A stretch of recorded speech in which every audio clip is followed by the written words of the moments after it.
Hi, thanks for coming out today. I wrote a poem several years ago, and I was trying to deal with honoring the warrior, but not the war. It's a problem I have, problem a lot of people have.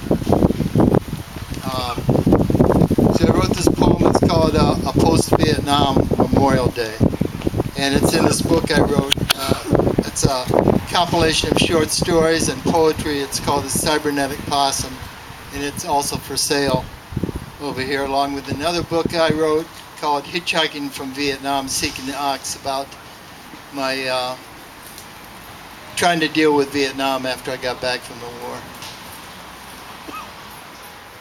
The guns were fired, a wreath was laid, a widow cried, a speech was made. Some poor bastard laid out in a tomb. They say he died for his country, but he died too soon. If they'd have told him what he was really fighting for, he'd have stayed at home, he'd have locked the door. He'd have raised his kids, made love to his wife, he'd have helped his neighbors, he'd have had a good life.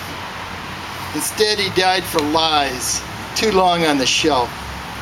He died fighting communism, which died by itself.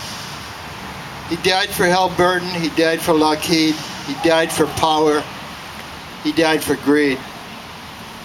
And when this veteran's time is past, they can bury me face down so the corporations can kiss my ass.